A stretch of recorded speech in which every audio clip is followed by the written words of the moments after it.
son zesfenu meden olo sulupu prosoli honesti pozen totelos ochronos apeti.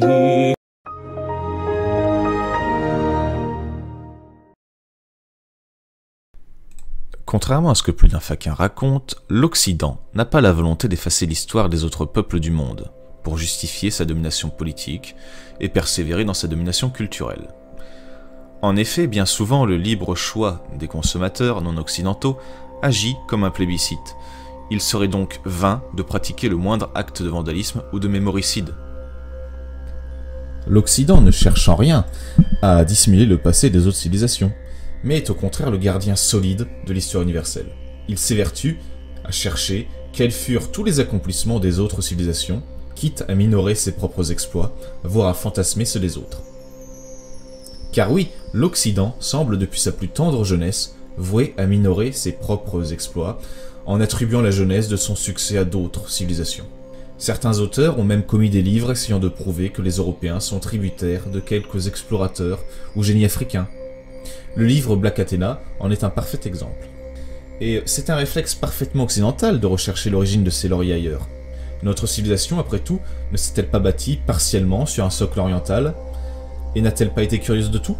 Ce n'est pas pour rien que notre civilisation fut la seule à avoir eu un énorme recul sur elle-même, quitte à idéaliser de bons sauvages, de Rousseau à Bourvil, en passant par Danny Kaye.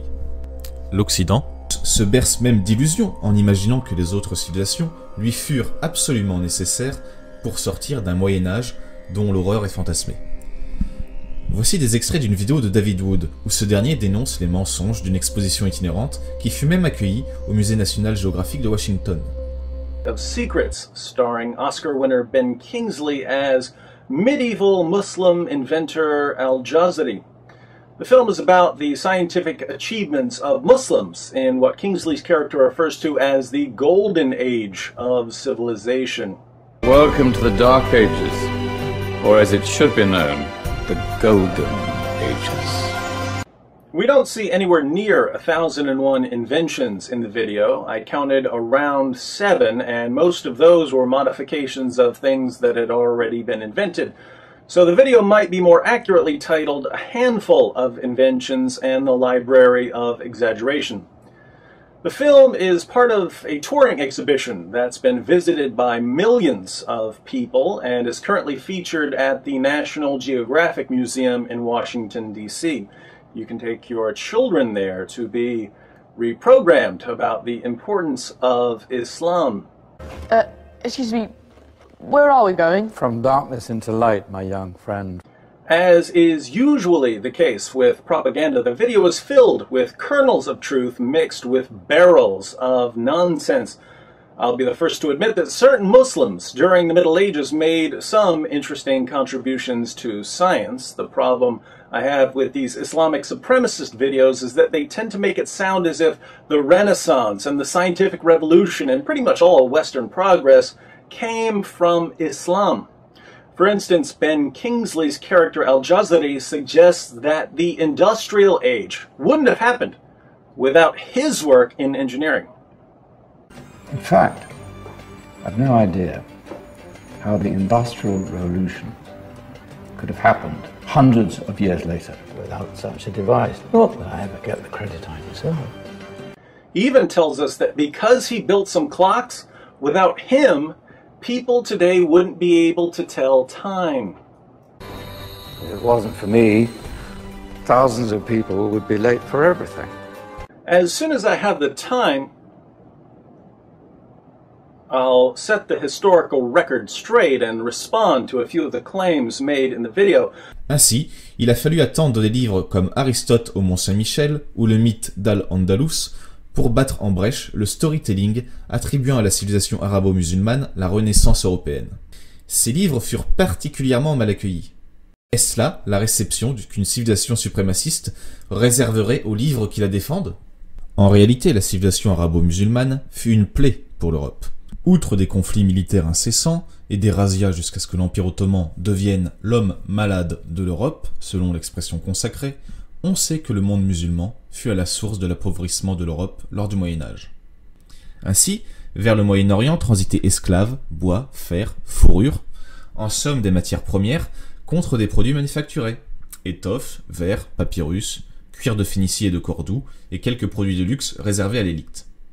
Parallèlement, les États musulmans protégeaient leurs économies en imposant aux négociants ne venant pas de leur civilisation des taux de douane de 20% contre 10% pour leurs frères en islam. Cela eut des conséquences sur la monnaie en Occident. Au 8e siècle, les sous d'or européens devinrent de plus en plus réduits et de moins en moins aurifères. Ils disparaîtront au début du siècle suivant. Il ne restera qu'une monnaie d'argent au 9e et 10e siècle, et encore le troc sera roi dans les campagnes.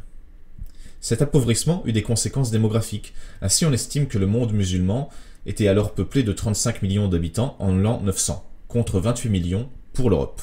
Mais assez de cette matière. Je le disais précédemment, mais il arrive que des Occidentaux mettent leur vie en jeu pour connaître l'histoire universelle et savoir si d'autres peuples peuvent ajouter des titres de gloire à leur passé, et ce, sans commettre de thèses idiotes ou complotistes. Ce fut le cas avec l'expédition du Kon-Tiki, où Thor Heyerdahl et son équipage, défendant l'idée d'une origine en partie sud-américaine de la population polynésienne, prouvèrent qu'il était possible de survivre à une traversée de l'océan Pacifique dans un radeau très primitif. Cela n'a pas prouvé effectivement que les populations polynésiennes avaient des origines sud-américaines, mais ils avaient voulu défendre leur thèse et la possibilité d'exploits étrangers. Je résume ici brièvement les faits. Des explorateurs d'une civilisation prétendument occupée à cacher les faits d'armes des autres peuples ont sciemment risqué leur vie pendant des mois sur un radeau en pleine mer, en plein océan, pour prouver qu'une autre civilisation aurait pu réaliser un exploit scientifique et technique. Heyerdahl a même tenté de prouver qu'il était possible que les anciens Égyptiens aient pu atteindre l'Amérique. Est-ce là l'attitude de rejeton d'une civilisation désirant anéantir le passé du reste du monde pour se glorifier elle-même? Voyez, l'Occident n'est pas l'ennemi de l'histoire universelle. Au contraire, c'est la civilisation qui l'adore plus que tout. L'Occident est de fait aussi la seule civilisation à avoir magnifié les ruines, à avoir tout tenté pour en préserver. En effet, partout ailleurs, les ruines étaient un spectacle funeste, lieu de villégiature des spectres et des malédictions. En Occident, on peint les ruines et on invente l'urbex. A contrario, il y a eu dans le passé récent du monde d'authentiques destructeurs du passé, et ils n'étaient pas occidentaux. Ainsi, le gouvernement de l'Azerbaïdjan, pays musulman en conflit avec l'Arménie, a anéanti des traces du passé arménien de son territoire. L'État azéri est bien un destructeur de l'histoire universelle, lui. N'oublions pas bien sûr Daesh ou les talibans, ces derniers ayant détruit tous les artefacts du passé anté-islamique qui leur tombaient sous la main.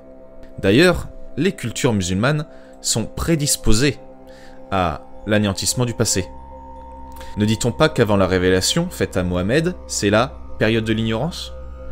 Le prophète Mohammed n'a-t-il pas détruit toutes les idoles païennes, à l'exception de la pierre noire? Mais aujourd'hui, les sociétés islamiques ne sont pas les seules en cause dans la destruction du passé. La Chine populaire n'est-elle pas actuellement dirigée par les héritiers de Mao? Héritiers de Mao qui ont détruit quantité d'artefacts civilisationnels lors de la révolution culturelle?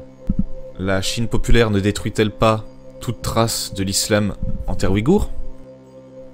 Bien. Alors, je conclurai cette vidéo en vous disant que pour soutenir l'idée que l'Occident, qui chaque année produit des milliers de thèses et de livres sur l'histoire du monde, n'est qu'un grand Satan destructeur de l'histoire de l'humanité, et de tout ce qui n'est pas occidental, tant dans le passé que dans l'époque contemporaine, est une idée absurde. Et que même si actuellement les universités occidentales et surtout américaines sont peuplées de demeurés destructeurs, ce n'est pas une raison pour blâmer l'Occident pour quelque chose qu'il n'a pas commis. Au contraire. Ces jeunes gens sont totalement anti-occidentaux et dans leur procès contre l'Occident, cela se voit. Mais fort heureusement, comme vous avez pu le constater, leur procès contre l'Occident n'a aucune pertinence. Il s'agirait de grandir. Il s'agirait de grandir.